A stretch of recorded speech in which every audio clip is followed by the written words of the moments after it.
Yes, nuclearism.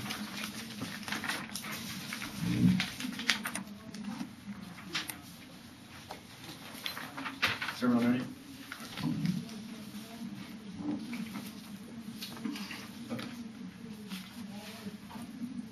On the FOV, the affirmative proposes a call to action predicated on the belief that through their strategic calculation, they have the ability to save us from impending nuclear annihilation. They operate in a perceived reality that accepts the inevitability of a nuclear war and denies the possibility of a world without such a weapon. The system of thought used to create such a world is known as techno-strategic discourse. This discourse can be partially defined by its complex vocabulary that creates a world in which the user is able to remove oneself from the actual event of a nuclear catastrophe and instead role play as a defense intellectual capable of controlling how the nuclear game is played out. Techno-strategic discourse sustains itself through a technical drive that makes it possible to master nuclear weaponry and warfare by mastering the language within which it is spoken. As one begins to master the complex acronyms and formulas necessary to predict nuclear scenarios, as soon as it becomes impossible to articulate the reality of nuclear war from the perspective of the victim. Therefore, it is only possible to perceive nuclear war in terms of the calculated, in terms of the calculated ability that we convince ourselves we are able to that we are able to understand and even control. Techno-strategic discourse not only determines the rules of the game, it also creates the need for the game itself. The impact to this argument can be seen on several levels. First of all, the impacts of the 1AC are alive. Our current evidence indicates that the possibility of an all nuclear war is only possible if one scenario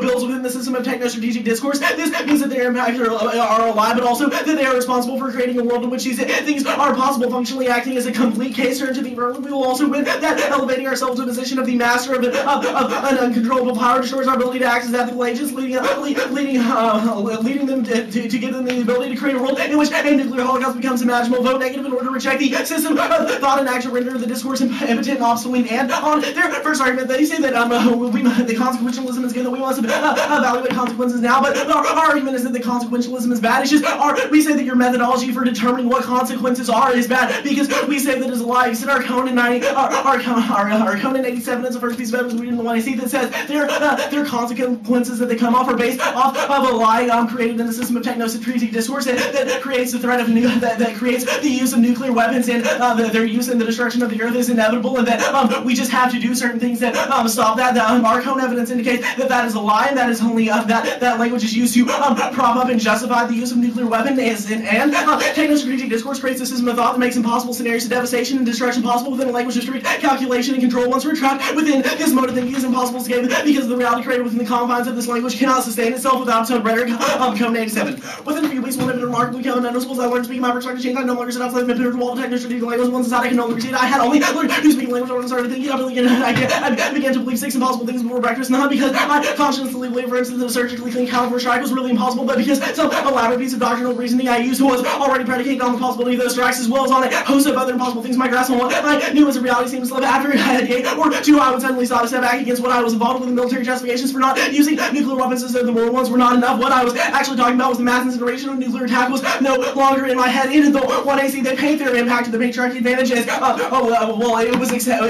extinction wasn't impossible in an age where only other weapons besides nuclear weapons were capable, but within nuclear weapons patriarchy becomes something that we can no longer stop, and that this inevitably would make nuclear weapons nuclear war inevitable just because of the weapons' existence in themselves. This is at the heart of Cohn's arguments. We begin to base our discussions of nuclear war on the weapons themselves and not those who are using them, and then they say that all of their evidence assuming they are able to experience the horrors of nuclear war are Cohen evidence indicates that operating within the system of techno-strategic discourse precludes our ability to fully see and recognize the horrors of nuclear war, which means if we win any risk of a link, they don't get access to their impact turns and extend the Cohen evidence from the second piece of Cohen evidence from their attempts at using techno-strategic discourse against itself fails to expose the horrors of the weapons, ultimately fails because there is no way to integrate the trauma of the advantage of language that excludes these things from its symbolic integration, and the type of nuclear representations your authors are talking about is not the same thing that you're doing in the 1ACR. Cohen evidence indicates that scenarios of extinction and mass destruction are already part of the system of techno-strategic discourse. The way that you articulate your impacts within the world of the 1AC is the problem. You posit yourself as a rational defense intellectual that has mastery over the nuclear war that allows you to create a policy that would end the looming threat of nuclear extinction. And on the permutation, The permutation severs out of the rhetoric using the 1AC. This is bad for a couple reasons. One, it creates a moving target. There's no way we can generate stable links to the critique. They can just say we don't do that. It makes the condition. It makes them conditional. They can just change any part of the 1AC that we critique, moving the entirety of the 1AC. And this destroys competitive activity. They are not held to a stable advocacy throughout the round. There's no way we can ever compete with them. And this is voted for reasons above. And one, it is impossible to destroy techno-strategic discourse from the inside out. We cannot learn the language in attempts to break it down. Or techno-strategic discourse is not a static set of terminology. Instead, it is a slowly learned system of thought that functionally excludes anything that is a threat to its existence. Code 87. It did not take long to learn the language of nuclear war, and much of the specialized information that contained my focus quickly changed from the mastering technical information of doctrinal arcana to an attempt to understand more about the dogma I was learning was rationalized. I had to start asking more questions at first, although I was tempted to use my newly acquired proficiency in techno-strategic jargon. I found to speak English. What I found, however, was that no matter how well informed my questions were, no matter how complex and understanding they were based on if I was speaking English rather than the expert jargon, this meant the men to respond to me as though I were ignorant or simple-minded or both. A strongest pace for being patronized and a pragmatic speaking made my experiment in English short-lived. I adopted the vocabulary speaking of escalation, dominance, the preemptive strikes, and the use of my favorite sub-Holocaust engagements. This opened me my way into long, elaborate discussions that taught me a lot about techno-strategic reason and how to manipulate it. But the better I became with this discourse, the more difficult it became to express my own ideas and values, while the language included things I'd never been able to speak about before. It radically excluded others. To pick a ball example, the word peace is not a part of the discourse as close as one can come to strategically ability, a term that refers to a balance of numbers and types of weapon systems, not the political, social, economic, and psychological tension that peace implies. Moreover, to speak the words to immediately brand myself a soft-headed activist instead of a professional to be taken seriously. And they'll say later on that they have other impacts, but your other impacts don't matter in the world that we live in. Your use of techno-strategic discourse precludes our ability to act as an ethical agent. That is the second piece of code evidence from the 1ANC, and your call to action is still centered around the notion of preventing nuclear war. Simply throwing in other impacts does not mean that you shouldn't be held responsible for the rest of the 1AC, and you can extend all the reasons why never mind. And turn combining techno-strategic discourse with other calls to action ultimately destroys your agency because you are using them to justify your policy, which is still attempting to show mastery over nuclear war. Ultimately, the system of thought, co-option, noble intentions, the only way to escape this is to operate outside of the logic of techno-strategic discourse and extend the last piece of code 86 evidence from the 1AC. This evidence indicates that voting negative is a way to operate outside of the system of techno-strategic discourse, which would label it impotent and obsolete, make its use no longer valuable, and techno-strategic discourse is compiled of a phallic-centered language that is designed to portray the bomb as a masculine object that is capable of providing unspeakable power. The use of sexual imagery is designed to seduce the defensive intellectual through a newfound sense of reality that tied to the current patriarchal system of power politics turns their gender advantage. Code 87. Fitness of opposition has an important aspect of arbitration, valid worship, the missile is a significant motivating force in the nuclear building. I'm curious about the extent to which I might find a sexual left subject in the defense professionals. We're not profound for what I found. There's no evidence that such critique had ever recent years, special minds of these myths. American military dependence on nuclear weapons was expandable. It's just lookish. You get more bang for your buck. National Security Council was told releasing 78% of the Medicaid hydrogen one or gasmic one, but the imagery is transparent and significant. May let's be so I do not want to assert that it somehow reveals the defense legislation are nearly talking about or their motives of individual motives cannot necessarily be read directly from the imagery, which originates in a broader cultural context. The history of the atomic bomb project itself is rife with the comments of competitive and male sexualities, the discourse of the early nuclear business strategies, and members of the Strategic Air Command, but the military itself and the arms manufacturers are constantly exploiting the phallic imagery and their promise of sexual domination. The war was so conveniently suggests, given the degree to which it suffices the world. In fact, that defense intellectuals use a lot of sexual imagery, not so especially surprising, nor does it by itself cause grounds for imputing motivation. The interesting issue is too much imagery is possible psychedemic or instance how it functions, and role-making, role-making for defense and intellectuals feel tenable. And the masculine and feminine dichotomy produced through techno-strategic discourse culminates in a sense of domination over the bomb. If we're able to practice domination over the weapons itself, it then becomes possible to control the devastating power of the weapon. Once the protection of this power is obtained, the system recreates itself through seduction of the chance of more power. Code 87.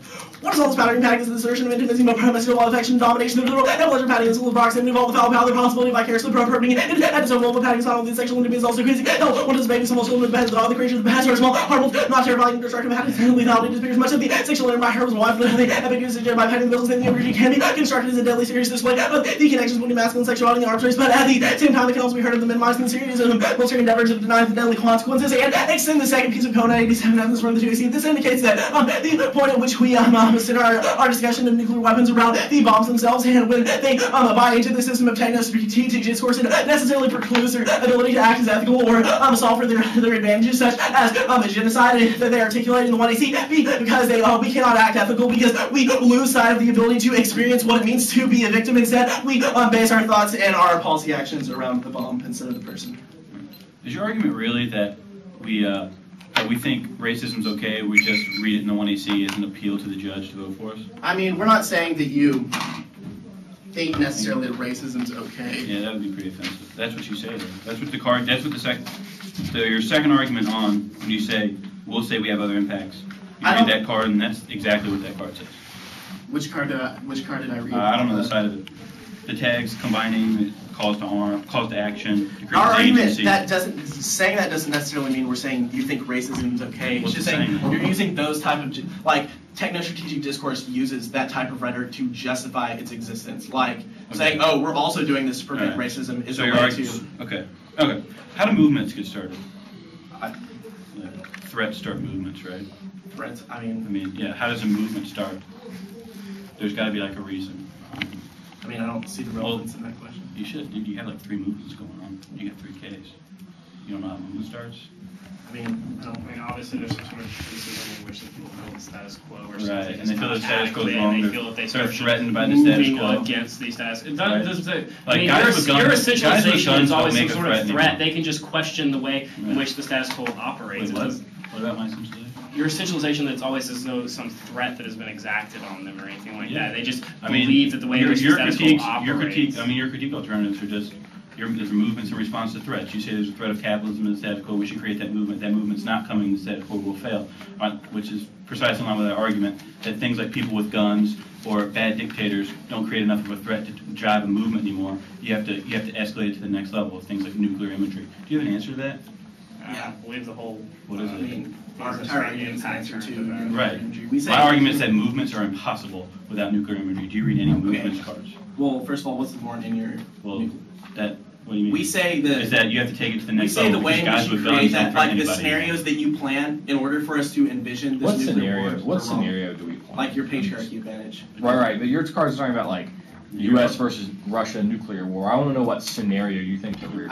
Our cards are also talking about if we believe that because nuclear weapons exist, nuclear Sure. war is inevitable or nuclear Okay. war is even possible, and we base our actions around that, Right. or create All right. scenario like we'll begin creating scenarios in order to justify that Your, mode of thought. your impact is that it decreases the ability for us to act ethically, right? There's multiple. Does the critique alternative take an ethical action? It's just a rejection, right? It's moved to render. So even in nuclear discourse, if we can't act ethically, the federal control program that we talk about in our hate crime advantage is already drafted and all that stuff. Why would it undercut that? Okay, and repeat your question. I'm sorry. Why would it take out our hate crimes advantage even if we lose all of this? You say it decreases our ability to act ethically. Our argument is that even if our ability to act ethically was gone, that hate crime legislation would be passed as a result of the plan.